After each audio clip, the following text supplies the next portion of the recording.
실패와 좌절 속에 방황하던 한 청년이 교회 목사님을 찾아왔습니다. 그 청년에게 목사님이 이렇게 물었습니다. 왜 그렇게 눈물을 흘리고 있습니까? 그랬더니 그 청년은 말하기를 출판사에 제 만화 원고를 들고 가서 일을 좀 달라고 하는데 번번이 거절만 당했습니다.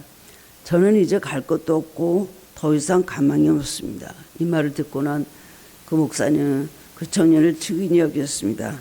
그러면은 일자리를 찾을 때까지 교회에 지하 창고가 있는데 거기서 좀 지내라고 그렇게 말했습니다. 그리고 다른 사람은 버려도 하나님께서 당신은 절대로 버리지 않냐고 사랑하십니다. 그걸 잊지 마십시오. 그렇게 하면서 청년을 격려하였습니다. 그때부터 그 청년은 허름한 교회 창고에서 새로운 꿈을 갖고 그림을 그리기 시작했는데 그 창고가 안식처가 되고 작업장이 되었습니다. 거기서 그냥 컴컴한 데서 그냥 그림을 그리고 있는데 거기 지하 창고에는 쥐들이 굉장히 많았습니다. 어느 날 그 쥐들을 왔다 갔다 하는 쥐들을 먹으러 바라보고 있다가 갑자기 이런 생각이 떠올랐습니다. 이 쥐를 한번 그려보면 어떨까? 그래서 생각하다가 아이들이 좋아하는 귀가 짧고 둥근 귀를 가진 쥐, 그런 쥐 없잖아요. 그런 쥐를 새롭게 그렸습니다. 그런데 생각하지도 않았던 그 쥐 그림이 세계의 모든 어린이들이 사랑하는 그 유명한 미키마우스가 되었습니다. 이 청년이 바로 애니메이션으로 전 세계의 꿈과 희망을 선물하고 전 세계의 문화와 영화 작업의 혁명을 크게 일으킨 월트 디즈니입니다. 결국 미키마우스가 어디서 교회 지하 창고에서 탄생했던 그런 주님께서 주신 그런 축복이었습니다. 좌절에 빠졌던 이 청년이 포기하지 않고 꿈을 꾸며 나아갈 때 인생의 새로운 길이 열렸습니다. 월트 디즈니는 아이들이 좋아하는 만화만 그리고 그런 것으로 아동 산업에 큰일을 했다, 그게 아니더라고요. 전 세계적으로 어마어마한 일을 많이 한 굉장히 획기적인 그런 변화를 주었던 사람의 말도 월트 디즈니였습니다. 월트 디즈니가 실패를 극복하고 성공자가 될 수 있었던 것은 하나님께로 향한 믿음, 그리고 절대로 포기하지 않는 꿈과 희망을 가졌기 때문이었습니다. 인생은 장애물 경기와 같습니다. 우리들이 살아가는 삶의 과정에는 언제나 장애물이 있습니다. 경제적인 위기가 있죠. 그 다음에 건강의 위기가 있죠. 사업의 위기, 가정의 위기, 너무나 많은 위기를 우리는 만납니다. 그런데 어떤 사람들은 그 장애물이 올 때마다 훌쩍 뛰어넘는 사람이 있냐 하면 어떤 이들은 그 장애물에 걸려 넘어지고 주저앉아 버리고 삶을 포기하는 사람들도 많이 있습니다. 삶을 포기해서 아주 극단적인 선택을 하는 그런 사람도 있죠. 인생의 성공은 오늘 우리의 삶에서 순간순간 맞이하는 위기의 장애물을 어떻게 극복하느냐에 달려 있습니다. 얼마만큼 많은 장애물을 만나느냐가 문제가 아니라 그 장애물을 어떻게 잘 뛰어넘고 계속해서 포기하지 않고 인생을 성공적으로 살아가느냐, 거기에 인생의 실패와 인생의 성공이 달려있다는 것입니다. 어떤 상황에서도 살아계신 주님을 바라보며 믿음으로 나아가는 자는 결국 반드시 승리할 수 있습니다. 성경 전체가 우리에게 그것을 가르쳐주고 계십니다. 오늘 본문은 신학적으로 볼 때 굉장히 중요한 의미를 가지고 있습니다. 예수님께서는 공생의 사역 동안에 유대 지방을 떠나신 적이 딱 한 번 있었는데 그것이 오늘의 이 본문이 두로아 시돈 지방에 가신 사건입니다. 국경을 넘어서 한번 가신 거예요. 이방 지역으로 가셨습니다. 이것은 예수님의 사역이 이스라엘이라는 장벽을 넘어 이방 지역으로 복음의 문을 여는 첫 출발점이 되었습니다.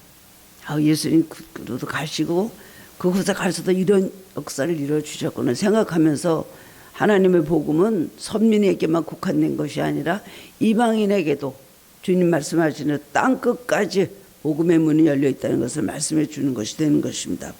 두로 시돈 지방은 가나안 영역에 속한 땅입니다. 그렇기 때문에 본문에 나오는 여인은 가나안 족속의 피가 흐르는 이방 여인입니다. 오늘 말씀에도 한 가나안 여인이 나왔다 그랬어요. 당시 유대인들은 이방인을 굉장히 배척하고 그들을 굉장히 괄시하고 천시했습니다. 왜냐하면 하나님은 선민이 아니기 때문에. 실제적으로 하나님은 구약시대의 계명을 통하여 절대로 가나안 사람들, 이방 사람들하고 함께 어울리지 말라 그랬어요. 그리고 이스라엘 백성이 이제 가나안으로 들어가게 됐어요. 신명기 전체가 그것을 말씀하고 있습니다. 너희들은 가나안에 들어가서 그들의 종교와 그들의 풍습과 그들의 모든 걸 절대로 그것을 너희들이 거기에 혼합하지 말고 통혼도 하지 마라. 하나님은 엄청나게 말씀하셨기 때문에 예수님 시대도 그게 그대로 내려왔거든요. 그래서 절대로 이방인들하고는 가까이 하면 안 된다, 부정하다, 그런 믿음을 가지고 있었습니다. 특히 가나안 사람들에 대해서는 유난히 심했습니다. 그래서 두로 지방 사람들은 유대인들을 좋아하려고 했습니다. 가장 유대인들에 대해서 나쁜 감정을 가지고 있었던 사람들이 이 두로와 시돈 지방의 사람들이었습니다. 유대인들이 가장 멸시하고 천시했기 때문에 그렇습니다. 더구나 시돈은 아방 때 바알신을 끌어들여서 이스라엘을 우상의 나라로 만든 악한 왕비 이세벨이 친정이 있는 곳입니다. 그렇기 때문에 그쪽 지방 사람들에 대해서는 굉장히 타부시하는 그런 경향이 있었습니다.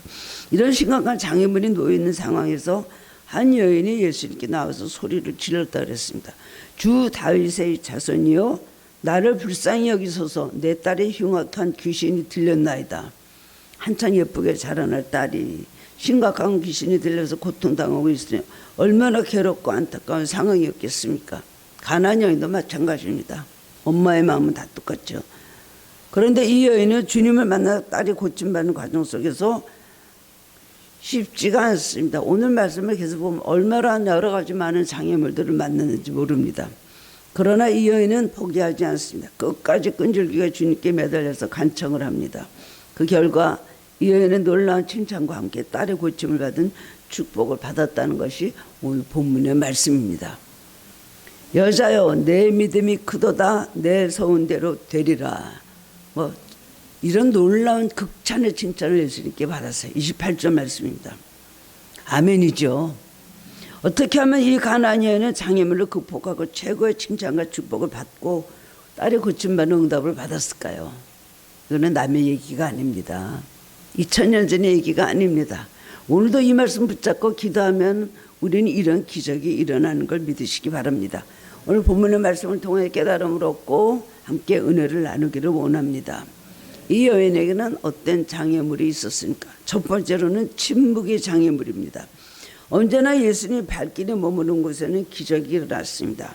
새로운 역사가 일어났습니다. 그리고 예수님 누구든지 불쌍히 여기시고 가서 말씀하시고 손을 잡아주시고 그들을 고쳐주셨습니다. 그동안에 이 여인은 딸의 병을 고치기 위해서 얼마나 많은 노력을 했겠습니까? 오랜 병이 있는 데는 참 그 부모의 희생이라는 건 말할 수도 없습니다. 그러다 어느 날 귀가 번쩍 뜨이는 소문을 듣게 되는데 나사렛 예수님이라는 분이 있는데 그분을 만나면 귀신이 떠나고 모든 병든 사람의 고침을 받는다는 기쁜 소식을 듣게 되었습니다. 얼마나 그때부터 꿈을 가졌겠어요. 그분을 한번 만나면 좋겠다. 그분만 만나면 내 딸이 고침을 받을 수 있었겠다 생각했을 것입니다. 마가복음 9장에 못 듣고 벙어리 되고 간질하는 아이의 그 아버지 그 아들을 데리고 온 얘기가 나왔잖아요.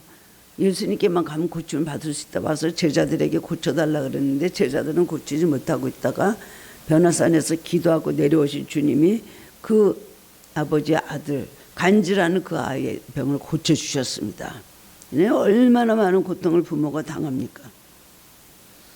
근데 마침 예수님이 최초로 자기가 살고 있는 그 지방으로 지나가신다는 겁니다.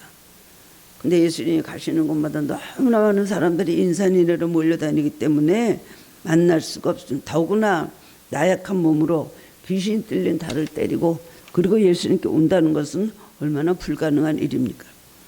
이런 상황에서 이 엄마가 딸을 위해서 할 수 있는 길은 무엇일까요? 그저 예수님 지나가실 때 크게 소리를 지르는 것밖에 없습니다. 그리고 소리를 지릅니다. 주 다윗의 자손이여 나를 불쌍히 여기소서. 내 딸이 흉악하게 귀신 들렸나이다.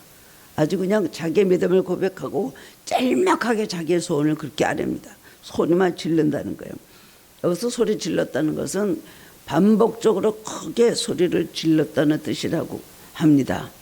모든 성경 강해 책에 그렇게 해석이 되어 있습니다. 그냥 한번 예수님 내 딸이 흉악기 귀신 들렸으니 고쳐주셨으면 좋겠습니다가 아니라 소리를 계속해서 반복해서 또 지르고 또 지르고 그야말로 악을 쓰는 거예요. 아마 이 여자가 평생 동안에 지른 소리 중에 아마 가장 큰 소리였을 것입니다. 그리고 그렇게 소리를 질렀습니다. 왜냐하면 주님께서 말씀하시면 흉악기 귀신 들린 자기 딸이 고침을 받을 수 있다고 믿었기 때문입니다. 그리고 보통 믿음이 아닙니다. 예수님을 마술사나 어떤 무슨 좋게 생각해서 선지자 정도로 생각한 것이 아니에요. 이 여자는 확실한 믿음을 가지고 있었습니다. 뭐라고 불렀어요? 주 다윗의 자손이요. 소경 바디메오도 예수님께서 지나가실 때 다윗의 자손 예수여 그랬어요. 사람들이 다 예수님을 그저 잘 보면 선지자 아니면 이상한 그냥 초능력자 정도로 알고 있었는데 이렇게 더구나 가나안 여인이 예수님에 대해서 정확한 믿음을 가지고 고백을 하는 겁니다. 이 여자는 예수님이 구약 성경에서 약속하신 메시아임을 인정하였고 구세주이심을 믿고 있었습니다. 나를 불쌍히 여기소서라는 고백을 보면 메시아이신 예수님께 문제를 아뢰면 예수님 모든 문제를 해결해 주시고 만 백성을 구원해 주실 분이라는 것을 알고 있었기 때문입니다. 그런데 의외의 장애물에 이렇게 부딪히게 되었습니다. 그렇게 힘을 다해 소리를 지르며 주님께 자신의 문제를 고백했지만 예수님은 한마디도 대답을 하지 않으십니다. 침묵이에요, 침묵. 예수님은 지금까지 언제나 불쌍한 사람, 병든 사람들의 부르짖음에 응답하셨고 또 부르짖기 전에도 미리 찾아가셔서 사랑으로 어루만져 주시고 병을 치유시켜 주신 분이십니다. 그런데 어떻게 된 것인지 주님은 이 여인의 부르짖음에 대해서는 철저하게 침묵을 하십니다. 예수님의 침묵은 누구에게나 참으로 인내하기 힘든 것입니다. 그렇죠, 여러분들도요. 아무리 기도해도 응답도 없고 꿈에라도 보여주시고 뭐라도 좀 알려주시고 차라리 무슨 말씀이라도 하시면 그 말씀대로 할 텐데 말씀도 안 하고 아무것도 마음에 느낌이 없을 때 우리는 기도하다가 너무나 낙심을 하게 됩니다. 주님께서 이 기도를 들으시기는 들으시는가? 주님 책망의 말씀이라도 좋습니다. 무슨 무서운 말씀이라도 좋습니다. 그리고 나를 책망하시고 어떻게 하라고 말씀해 주시면 그렇게 하겠습니다. 우리는 그런 기도를 올리는데 그러나 주님께서는 한 말도 안 하고 침묵하실 때가 있습니다. 더구나 그를 따르는 예수님 따르는 제자들은 너무나 무린정하게 굽니다. 예수는 한 말씀도 대답하지 아니하시니 제자들이 청하여 말하되 그 여자가 우리를 뒤에서 소리를 지르니 보내주소서. 예수님 저 여자 좀 쫓아버리세요. 제자들이 그렇게 말하는 것입니다. 그런데 예수님은 이 가나안 여인의 찜에 대해서 왜 침묵하셨을까요? 못 들으셨을까요? 신학자들은 이에 대해서 이렇게 그것을 해석하고 있습니다. 예수님께서 그 여인이 가진 작은 믿음의 씨가 자라기를 기다리고 계셨기 때문에 침묵하셨다. 주님은 그 여인의 외침을 외면하신 것이 아니라 그 여인의 믿음을 보시기 위해서 그리고 더욱 크게 자라기 위해서 침묵하셨다는 겁니다. 우리들도 종종 하나님의 침묵을 경험할 때가 있습니다. 대부분 많이 침묵하고 계시죠. 그렇기 때문에 몇 년씩 가고 몇 달씩 가고 할 때가 얼마나 많이 있는지 모릅니다. 새벽을 깨우며 기도해도 아무런 응답이 없고 아무리 목 나오고 통곡을 하면서 기도해도 침묵만 계속되고 상황은 더욱 악하게 될 때가 있습니다. 이때는 우리는 대부분 좌절하거나 포기하게 되죠. 그러나 하나님의 침묵은 더 놀라운 축복을 담고 있을 때가 많다는 것입니다. 하나님의 침묵은 축복이라는 것입니다. 근데 우리는 버림을 받았다. 하나님 또 내 기도를 안 들으신다. 기도해봤다 소용이 없네. 더구나 그러다가 하나님 계시긴 뭘 계셔? 라고까지 하는 생각을 하실 때가 있죠. 하나님은 우리의 믿음의 그릇을 키우기를 원하고 계십니다. 어떤 시험과 역경도 이길 수 있는 힘과 능력을 주시기 위해서 우리를 인내하게 하십니다. 응답이 있을 때까지 주님을 떠나지 않게 하십니다. 그리고 더 가까이 하도록 시간을 자꾸 끊을 때가 있으십니다. 내 신앙생활 가운데 아직 응답되지 않은 오랜 기도원 제목이 있다면 나의 작은 믿음의 씨앗을 더욱 크게 키워가시는 주님의 계획이 있다는 것을 생각하시기 바랍니다. 그때까지 우리는 아무 질문도 할 필요가 없어요. 하나님의 마음을 알 수가 없어요. 그저 나는 참고 더 믿음을 가지고 나아가야겠다. 그 생각밖에 다른 생각을 할 필요가 없습니다. 왜 이러실까? 왜 이러실까? 뭐를 잘못했을까? 아니면 어떻게 하라는 걸까? 뭐 여러 가지로 머리 복잡하게 생각할 필요가 없어요. 나중에 모든 것이 다 해석이 되고 이해가 됩니다. 우리의 침묵은, 우리 사람들의 침묵은요, 얼마 지나면 나지만 그것도 왜 그럴까? 자녀들이 부모의 침묵을 보면은 화가 나서 저러나 보다. 아니면 뭘 또 나한테 시키려고 저러나 보다. 간단하게 생각할 수 있죠. 침묵이라고 화가 났나? 나랑 단절을 하려고 그러나? 그러나 우리들이 영적 세계에 있어서 주님의 침묵은 참으로 우리가 이해를 할 수가 없습니다. 왜 그런지 알 수가 없어요. 그리고 알게 달라고 아무리 기도해도 자세히 가르쳐 주시지 않습니다. 기껏해 회개해라, 인내해라, 내가 너와 함께 한다, 이런 말씀만 하시지 맨날 몇 시에 너는 될 것이니 그때까지 이렇게 하고 저렇게 하라고 말씀하십니까? 말씀 안 하시잖아요. 그런데 주님의 침묵은 무관심이 아닙니다. 더 큰 축복의 준비 과정이요, 우리의 믿음의 테스트 과정일 수도 있습니다. 오늘 이 가나안인이 소리를 지르는데도 예수님께서 모른 척한 것은요, 믿음을 키워주기 위한 것이고, 이 여자의 믿음이 어느 정도인가 보시기 위해서 테스트하신 것이라고 생각합니다. 두 번째로는 이 여인은 거절의 장애물을 만났습니다. 주님의 거절의 장애물입니다. 예수님이 이 여인의 간절한 외침에 대해서 침묵만 하신 것이 아닙니다. 처음으로 하신 말씀이, 말이라고 처음으로 하신 말씀이 24절 말씀 보면 예수께서 이르시되 나는 이스라엘 집에 잃어버린 양 외에는 다른 데로 보내심을 받지 아니하였노라. 처음에는 침묵하시더니 입술을 열어서 말씀을 하셨다는 첫 마디가 나는 이스라엘 집 잃어버린 양 외에는 다른 데로 보내심을 받지 않았다. 그러니까 나는 너와 같은 이방 여자인에게 보내심을 받지 않았다. 내가 너와 같은 이방 사람들의 문제를 해결하라고 내가 온 것이 아니다. 나는 하나님 택한 이스라엘 족속들을 위해서만 구원하려고 왔다. 이 말씀 아닙니까? 너는 이방 사람이기 때문에 너는 축복권 밖으로 버려진 존재라는 뜻이에요. 이게 얼마나 확실한 거절의 말씀이고, 얼마나 가슴 아픈 말씀이고, 얼마나 충격적이고, 얼마나 상처가 되는 말씀입니까? 너는 안 돼. 본래 너는 가나안이었기 때문에 너는 안 돼. 그럼 이제 와서 어떡합니까? 우리에게 만약에 하나님께서 이런 거라서 너는 이래서 안 된다, 저런 이런다, 안 된다 한다면 우리는 정말 어디 가서 우리는 마음의 위로를 받아야 되겠습니까? 만약에 흑인한테 너는 흑인이기 때문에 안 돼. 또 아니면 누가 너는 다른 목 때문에 안 돼.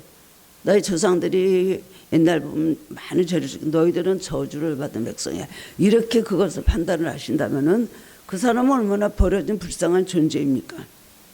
그런데 이 여인은 그야말로 25절 말씀 보면 예수님께 절하며 이르되 주여 저를 도우소서. 이 여인은 물러서지 않고 아예 주님 앞에 절하면서 땅에 엎드려서 도와달라고 간청을 합니다.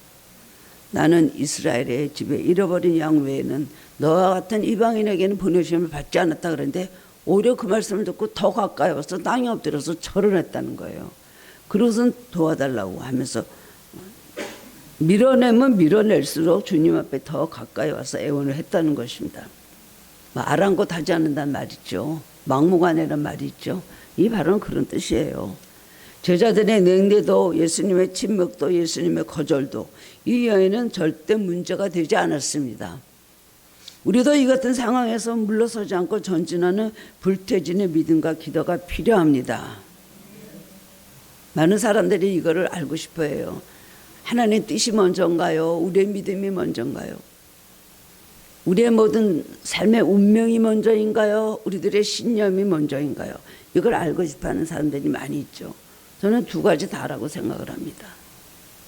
하나님의 뜻 가운데서 뭐든지 이루어지지만 어지간한 것은 우리들의 믿음 따라 하나님께서 뜻을 돌이키실 때가 많이 있습니다. 거절하셨다가 안 된다고 했다가 이루어지는 경우가 얼마나 많습니다. 결국 하나님께서 우리에게 원하시는 건 찾으시는 건 우리의 믿음입니다. 뒤로 물러서지 않는 믿음. 끝까지 밀어붙이고 주님께 매달리는 믿음을 하나님께서 원하신다는 것입니다. 예수님은 마태복음 7장 7절 8절에서 유명 말씀하시죠. 구하라 그러면 너에게 주실 것이요, 찾으라 그러면 찾을 것이요, 문을 열리라 그리하면 너에게 열릴 것이니 구하는 이마다 받을 것이요, 찾는 이마다 찾아낼 것이요, 두드리는 이에게는 열릴 것이니라. 구하면 주신다 그랬잖아요. 그런데 우리는 언제까지 기도해야 될까요? 주님이 침묵하시다가 그 다음에 한마디 하셨다는 말이에요. 난 너희들 같은 이방인들에게는 보내심 받지 않았다 하는 말씀, 그 말 듣고 포기를 해야 될까요? 이 여인이 그렇게 간절하게 기다리고 예수님 만나기 원해서 왔는 기회를 찾았는데 예수님이 한마디로 이렇게 거절하십니다. 많은 사람들이 기도하면서 언제까지 기도해야 될까요? 이 문제가 어느 때 이루어질까요? 그걸 굉장히 궁금해합니다. 여러분들도 마찬가지시죠? 어느 때까지일까요? 지금 네 그러신 분 누구세요? 누구나 다입니다. 누구나 그렇잖아요. 우리는 하루가 힘들어요. 1시간도 힘들 때가 너무나 많을 때는 빨리 주님이 오셔서 하늘에서 급히 내려오셔서 우리를 도와주시길 바라고 있지, 우리 인간의 인내가 얼마나 크면 얼마나 크겠습니까? 감당할 수 없습니다. 어떨 때는 이런 생각 듭니다. 감당치 못할 시험을 주시다고 하는데 나는 감당하기 힘듭니다, 예수님. 그런데 하신 말씀이 너는 감당할 수 있다. 인간의 힘으로는 감당 못하는데 지나고 보면 감당했더라고요. 주님이 주셨기에 감당해냈고요. 주님이 주셨기 때문에 인내했고요.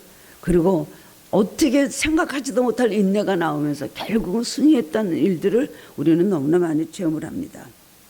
하늘의 문이 열릴 때까지, 응답받을 때까지 우리는 기도를 해야 되는 것입니다.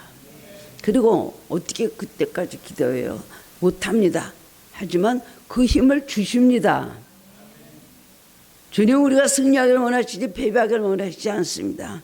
우리가 승리하기 원합니다. 나를 도와주시옵소서 하면 주님께서 끝까지 그 모든 어려움을 이길 수 있도록 힘을 주신다는 겁니다. 주님의 응답은 두 가지가 있더라고요. 첫 번째는 기도할 때 그 문제를 해결해 주십니다. 금방. 돈 달라면 돈 주셔요. 사랑 달라면 사랑 주셔요. 문제 해결해 주셔요. 그 응답이에요. 우리는 그 예스라는 응답을 받기를 원하죠. 그런데요, 또 대단한 응답은 뭔지 알아요? 그 많은 고난을 다 이길 수 있게 해주시는 거예요. 두 가지 힘 다 주십니다. 이길 수 있는 힘을 주시든가 아니면 문제를 해결해 주시든가. 이스라엘 백성이 애굽에 있을 때는 문제를 해결해 주시는 응답을 처음 받았죠. 10가지 재앙으로 바로의 강팍한 마음을 꺾고 결국은 이스라엘 백성을 출애굽시켰어요. 홍해를 건널 때까지는 그랬습니다. 그 다음부터는 뭐예요? 인내하는 믿음을 기르실 거예요. 광야 생활 가서 연단받고 훈련받으면서 그 모든 어려움을 이길 수 있는 힘을 주신 거예요. 여러분, 어떻게든 기도하면 주님께서 문제를 해결해 주실 때, 아니면 문제를 해결해 주실 때까지 여러분이 인내할 수 있는 힘을 주시고, 그 문제가 그리고 이루어질 때는 놀라운 맷값짜리 축복으로 여러분에게 주어지고, 이 고난다는 것이 나에게 연단 참으로 유익함이었다라는 고백을 하게 하십니다. 이것이 다 응답인 것입니다. 그 예수님의 이 거절의 장애물을 이 여인은 절대로 이것을 조금도 굽히지 않았습니다. 세 번째로는 더 심한 장애물입니다. 예수님의 모욕의 장애물입니다. 예수님의 침묵과 거절에도 불구하고 이 여인은 계속 주님 앞으로 나갔습니다. 그런데 다가갈수록 주님의 반응은 더욱 모욕적이 되고 있습니다. 세 번째 주님 말씀 뭐예요? 26절. 자녀들의 떡을 취하여 개들에게 던지면 마땅치 아니하니라. 이 여인은 뭐라 해서 개라 그랬던 거예요. 그 당시 유대인들은 이방인을 개라고 불렀습니다. 그건 개라는 것이 바로 이방인들의 별명이었어요. 이 여인은 사실 이 말을 처음 듣는 것이 아닙니다. 그 당시 가나안 사람들을 개라는 별명으로 불렀는데 그 이유는 이방인들이 우상을 섬기고 개같이 음란하며 개같이 질서가 없다고 생각해서 개라고 불렀습니다. 이방인들은 하나님의 율법이 없기 때문에 더러운 죄를 짓고 다투기를 좋아하기 때문에 이방인들을 유대인들은 개라고 개천을 취급을 했어요. 그렇지만 이 여인이 사실 충격을 받아야 되는 이유는 개입니다. 개. 나는 개라는 말을 우리는 많이 들었습니다. 그러나 주님이 그렇게 하실 줄 몰랐습니다. 그러지 않겠습니까? 주님이 인격적이시고 어떤 나병 환자나 어떤 중풍 환자나 어떤 장애인도 다 고치시고 불쌍히 여기시고 속에 눈을 뜨게 하신 예수님인데, 그런 예수님으로 내가 믿고 그런 예수님을 메시아로 믿고 내가 예수님 앞에 왔는데 유대인들하고 똑같이 나를 개라고 부르세요. 그 충격이 굉장했을 것입니다. 이 여인의 믿음과 기대가 어긋나고 정말 실망스러웠을 것입니다. 그런데 이 여인은 그래도 물러서지 않습니다. 자신의 자존심도 인간적인 모욕도 그 여인의 딸에 대한 열심과 사랑을 꺾지는 못하는 거예요. 여기서 우리는 이 여인의 결사적인 자세와 어떤 상황에서 물러서지 않는 믿음과 용기를 배워야 됩니다. 많은 사람들이 정상을 앞두고 한 걸음만 더 가면 되는데 포기할 때가 있습니다. 조금만 더 참고 가면 되는데 그걸 못 참아서 마지막 순간에 자존심 때문에, 체면 때문에, 핍박 때문에, 그리고 그냥 힘들기 때문에 차라리 포기하는 게 더 낫다. 그런 삶도 포기해서 극단적인 선택을 하는 사람들은 어디로 가게 되는 겁니까? 미국의 굉장히 유명한 부호인 록펠러는요, 그 유전을 찾아가지고 그렇게 부유한 사람이 되었는데, 이 록펠러는 유전을 계속 땅을 봐서 유전이 거기에 석유 있다는 걸 알고 계속 파내려간 때가 있었습니다.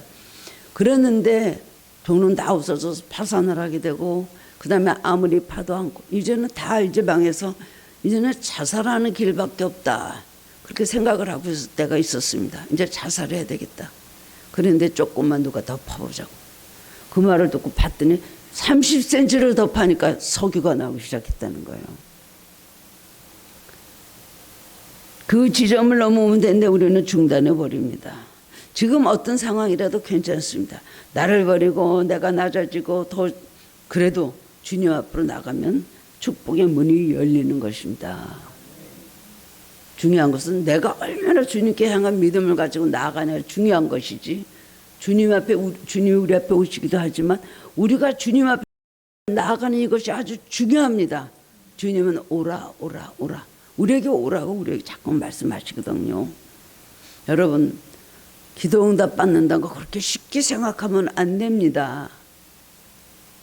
여러분, 이 인생이란 것이 만만한 게 아니에요. 기도 응답은 만만한 게 아니에요. 왜 그렇습니까?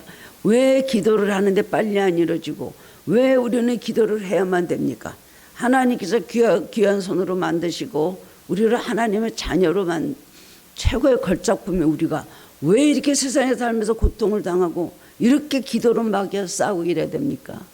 이 세상의 모든 것이 마귀가 점령하고 있기, 장애물이 많기 때문에, 마귀가 방해하고 있기 때문에 우리는 기도를 많이 해야 되는 것입니다. 이미 우리는 모든 축복을 마귀에게 다 넘어갔어요. 에덴 동산에 범죄할 때 이미 축복은 다 넘어갔기 때문에 모든 권한은 마귀가 쥐고 있습니다. 그러나 우리는 예수를 믿음으로 우리는 구원함을 받고 또 예수님 앞에 기도하고 믿음으로 나아감으로 빼앗겼던 축복을 뺏어오는 것입니다. 이것이 쉽습니까? 한번 점령당했던 고지를 다시 한번 찾아온다는 것이 쉽지가 않잖아요. 이스라엘에서 2000년 전 예수님 십자가에 못 박고 그야말로 예수님 무화과나무를 저주하셨듯이 저주를 받아서 그 민족이 완전히 로마에 의해서 완전히 멸망을 당하고 말았습니다. 그런데 결국 1900년 가까이 후까지 나라를 잃어버리고 방황하며 다니며, 그리고 얼마나 학살을 많이 당하고 고통당한 나그네 민족이었습니까? 그런데 하나님께서 다시 1948년, 7년인가 그때쯤 돼서 다시 한번 이스라엘 지금 본토를 회복시켜 주시는데 1900년 만에 900년 만에 그 나라를 회복하는데 얼마나 어려웠었습니까? 정말 기도를 많이 하고 전쟁을 많이 치르고 지금 그래서 그 이스라엘 그 땅을 회복을 하고 본토를 차지한 것입니다. 여러분, 왜 기도를 해야 될까요? 예수를 믿는 사람들, 하나님을 사랑하는데 왜 나를 사랑한다면 이렇게 기도를 많이 해야 되고 이렇게 고통을 오랫동안 당해야 될까요? 우리는 수많은 질문을 하지만 여러분, 마귀에게 빼앗겼던 이 축복을 내가 다시 뺏어오려면 전쟁을 치러야 되는 것입니다. 그렇기 때문에 이 전쟁에서 나는 이길 수 있다 생각을 하고 끝까지 전쟁을 해야지. 선정하지 않고 쉽게 말 한마디, 예수 이름으로 나가라, 나는 하나님의 자녀다 할 몇만 됐다고 그렇게 되는 것은 아니라는 것입니다. 본문 20절 말씀 보면 개 취급을 하는 예수님 앞에서 주여 올소이다마는 개들도 제 주인의 상에서 떨어지는 부스러기를 먹나이다. 말도 너무너무 잘해요. 어떻게 이런 말을 할 수가 있을까요? 굉장히 놀라운 믿음의 고백입니다. 저를 개 취급하셔도 괜찮아서 어차피 우리 민족은 개입니다. 그렇지만은요, 개들도 그 주인의 상에서 떨어진 부스러기 먹지 않습니다. 이스라엘 사람들에게 그렇게 축복을 하시고 하나님께서 그 모든 기도를 응답해 주신다면 우리 나 같은 가나안 여인에도 손톱만큼이라도 조금이라도 좀 주십시오. 이스라엘 백성이 주다 남은 나머지 조금의 부스러기라도 주십시오. 그렇게 말을 하는데 예수님께서 너무 놀란 거예요. 아주 그리고 크게 감동하셨어요. 부스러기라는 뜻은 뭡니까? 하나님이 하신 일을 무조건 받아들이고 감사하는 것입니다. 여러분, 하나님 앞에 불평해요. 그렇게 믿었는데, 그렇게 착하게 살았는데, 내 잘못이 없는데 이런 일을 당한다고 여러분 할 수가 있죠. 그러나 주님 앞에는 응답받으려면 겸손한 자세를 가져야 됩니다. 하나님이 하신 일 옳습니다. 나에게 이런 과정이 필요하기 때문에 이렇게 하신 걸 믿습니다. 제가 이런 걸 통해서 많은 걸 몰랐다고 많은 걸 깨닫게 됩니다. 이런 마음을 가져야 되는 것입니다. 부스럭이라도 주님의 긍휼을 덧입을 수만 있다면 그 부스럭이라도 주십시오. 이런 겸손한 믿음을 가져야 된다는 것입니다. 항변하지 않는 것입니다. 따지지 않는 것입니다. 덤비지 않는 것입니다. 주님이 주신 데도 받아들여서 순종하며 감사하는 것입니다. 인생의 막다른 골목에서 한계에 부딪혔을 때 주님의 전능한 손길이 나타나면 불가능한 것이 가능해지는 것입니다. 겸손한 자에게는 은혜를 주십니다. 교만한 자는 대적하시되 겸손한 자에게 은혜를 주십니다. 우리가 감사할 수 없는 여러 가지 요건들이 많이 있습니다. 하필 그렇게 꼭 하셨어야만 될까? 우리가 눈물을 흘리는 걸 모르시나? 그렇지만은 하나님 다 뜻이 있을 뿐만 아니라 어떤 경우를 당해도 부스러기만한 작은 은혜 주셔도 감사해야 돼요. 내가 한 건 크고 받은 축복은 너무 적습니다. 하나님 앞에 한 일은 내가 너무 많은데 주님은 나한테 너무 인색하신 거예요. 대부분은 그렇게 생각을 합니다. 얼마나 내가 신앙생활 열심히 한 줄 아세요? 내가 얼마나 하나님의 뜻대로 살려고 노력한 줄 아세요? 계속 그렇게 말하면서 불공평하다고 생각하면 안 되는 것입니다. 주님이 하신 일은 옳은 일입니다. 부스럭이라도 나는 사모합니다 라는 그런 믿음의 태도를 가져야 되는 것입니다. 두 번째는 부스럭이는 포기하지 않는 열심입니다. 예수님께서 그렇게 모욕 주셨지만 물러서지 않았습니다. 열심은 인생의 엔진과 같은 것입니다. 아무리 훌륭한 자동차라도 엔진에 불이 붙지 않으면 움직이지 않는 것입니다. 열심에 불이 꺼진 사람은 어떤 역사도 이루지 못합니다. 믿음을 가지고 비전을 향해서 달려가는 자는 환경 때문에 포기하지 않습니다. 고난의 바다가 밀려서 더 강해집니다. 이 여자는 주님이 막 점점 심하게 갈수록 더 주님 앞에 더 간절해졌어요. 더 적극적으로 주님 앞에 나갔습니다. 이런 자세를 주님께서 원하십니다. 세 번째로 부스러기는 의심하지 않는 믿음의 태도입니다. 부스러기라도 좋으니까 내 딸만 고쳐주십시오. 괜찮습니다. 조금이라도 해서 내 기도를 들어주시오 하고 외쳤다는 것입니다. 왜냐하면 주님의 말씀만 하시면 내 딸이 치유될 거라는 믿음이 있었기 때문입니다. 여러분, 기도하다 왜 중단합니까? 안 이루어질 거라고 생각하기 때문에. 이런 거 해봤자 무슨 소용이 있어? 아무 응답도 없다 라고 하기 때문에 기도하다가 중단을 하게 되는 것입니다. 기도가 안 되잖아, 해봤자 안 되잖아요. 많은 사람들이 그런 생각을 하게 되는데 이 가나안 여인이 이런 믿음을 가지고 있었다는 것입니다. 28절 말씀 보면 이에 예수께서 대답하여 이르시되 여자여 내 믿음이 크도다 내 소원대로 되리라 하시니 그때부터 그의 딸이 나으니라 그랬어요. 내 믿음이 크도다 하는 말은요, 크다라는 말은 메가스라는 말에서 나온 것인데요, 메가톤이란 말이 있죠. 아주 그 메가톤급이라는 말이 있죠. 조금 큰 것, 엄청 큰 것, 아주 더 큰 것인데 메가톤이라는 것은 아주 큰 것을 말하는 것입니다. 내 믿음이 정말 메가톤급이다라는 말씀이에요. 주님도 깜짝 놀라셨다는 것이죠. 믿음의 칭찬을 받는 순간 이 여자는 인격도 높임을 받게 되었습니다. 주님 앞에서는 믿음이 큰 만큼 믿는 만큼 큰 사람이 되는 것입니다. 아무것도 못 믿겠다고 하는 사람은 주님 앞에 아무 점 같은 존재도 없는 걸 믿으시기 바랍니다. 주님은 위대한 믿음의 이적을 베푸십니다. 믿음이 전제될 때 또 믿음의 그릇을 준비하게 되고 믿음의 그릇을 준비할 때 이적을 선물로 주시는 것입니다. 내일 소원되리라 하시는데 이것은 거기 뭐예요? 믿음이 먼저입니다. 복 좀 주십시오. 그럼 주님 좀 믿어볼게요. 그렇게 말하는 사람 복 주면 절대로 주님 안 믿습니다. 믿음만큼 믿음의 크기만큼 소원이 이루어진다는 것입니다. 예수님은 하나만은 말씀하시죠. 내 지식, 내 믿음, 너의 신분, 너의 무슨 어떤 갖고 있는 너의 명예, 이거 중요하지 않다. 우리에게 뭘 보셔요? 믿음 하나 보십니다. 그 나머지 건 주님께서 주신 거기 때문에 우리가 자랑할 것이 못 돼요. 지식 주님 주신 거예요. 명예도 주님 주신 거예요. 내 모든 가지고 있는 내 모든 나의 소유 주님이 주신 거예요. 내가 이만합니다. 나 이렇게 공부 좀 잘하고 나 아는 거 말씀해. 그게 자랑이 된다는 거예요. 그런 거 안 보셔요. 믿음 하나 보신다는 겁니다. 내가 이런 성취를 하였습니다. 그래서 어쨌는데 네 믿음이 지금 어떤데 그걸 물어보신다는 거예요. 이 여자는 시련이 강해질수록 더 강해졌다는 것입니다. 이런 믿음 우리는 소유해야 되는 겁니다. 우리가 시험 환난을 겪으면 시험에 들고 믿음이 다 침체됩니다. 핍박과 고난을 받으면 오히려 믿음이 더 굳건해지고 충실해져야 된다는 것입니다. 이것이 진짜 믿음인 것입니다. 예수님은 믿음이 좋은 사람 칭찬하신 적이 몇 번 있었는데 첫 번째는 마태복음 8장에 나오는 백부장. 내 믿음이 크다. 너 믿은 대로 될지라도. 이 사람은 또 로마 사람이었어요. 오늘 또 이 칭찬받은 여자도 가나안 여인입니다. 맹인일 때 받으며도 예수님께 부르실 때 내 믿음이 너를 구원하였다 하셨어요.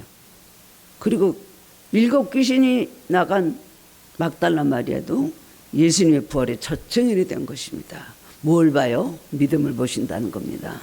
여러분 지금 뭘 구하십니까? 내가 얼마나 잘 되고 내가 얼마나 성공하고 내가 얼마나 내 아이들이 잘 되고 내가 뭐가 잘 되고 그것이 여러분 삶의 목표라면 바꾸시기 바랍니다.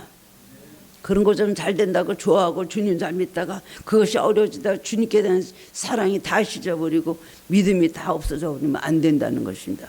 주님은 어떤 경우에도 여러분의 믿음을 보시고 여러분의 믿음이 정말 주님 보시기에 칭찬할 만하고 여러분의 믿음이 인정받을 만할 때 여러분이 원하는 것을 더 주시고 곱빼기로 더 주신다는 겁니다. 여러분의 믿음이 주님으로도 칭찬받는 믿음이 되기를 원합니다. 그 믿음 속에 모든 문제가 해결이 되고 응답받는 은혜가 임할 줄로 믿습니다. 부스러기 은혜라도 사모하는 겸손한 자세로 끝까지 주님이 밀어내면 밀어내는 것 같을수록 더 주님 앞에 다가갈 때에 주님이 테스트에 합격하고 여러분 엄청난 응답을 받는 복된 성도님들이 되실 걸 믿습니다. 그런 성도님들 되시기를 주님의 이름으로 축원합니다. 사랑의 주님 은혜를 감사드립니다. 오늘 말씀으로 낙심하고 좌절했던 우리들이 정말 이 말씀을 통해서 많은 걸 깨닫게 됩니다. 세상에서 가장 불쌍한 이방인이었던 가나안 여인, 멸시받고 천대받던 여인, 더구나 딸이 흉악게 귀신이 들렸고 나을 길이 없는 이 세상에서 가장 불행하다고 할 수 있는 이 여인이 예수님 앞에 나와서 예수님께 부르짖고 예수님이 침묵하시고 거절하시고 예수님의 모욕적인 말씀을 하셨어도 끝까지 믿음으로 주님 앞에 매달렸을 때 주님께서 칭찬하시고 딸의 흉악한 병을 고쳐주셨습니다. 예수님 말씀하시니 그 즉시로 그 딸이 나았다 그랬습니다. 주님, 우리들의 문제를 주님 모르시지 않는 줄 압니다. 우리들의 부르짖음과 우리들이 흘리는 눈물을 주님 모르시지 않는 줄 압니다. 우리는 주님께서 주시는 어떤 우리들의 기도 제목이 가난 세상 꺾는 우리들이 찾는데 주님이 원하시는 것은 진정한 믿음인 줄 압니다. 우리들에게 큰 믿음 허락하여 주시옵소서. 문제만 갖고 낙심하고 좌절하고 그저 주님 앞에 원망불평하고 부르짖지 말고 진정한 믿음을 보여서 주님의 마음을 감동을 시키고 주님의 하나님 그 칭찬 속 우리에게 구하지 않은 것을 넘쳐서 이루어질 걸 믿습니다. 우리가 오늘 믿음의 응답의 비결을 깨달아 알게 하여 주옵소서. 내 신앙이 잘못된 것이 무엇이었는지, 내 기도에 잘못된 것이 무엇인지 깨달아 알게 하여 주시옵소서. 큰 믿음 허락하여 주시옵소서. 모두 다 응답받는 축복된 성도님들이 되시기를 주님의 이름으로 간절히 기도합니다. 아멘.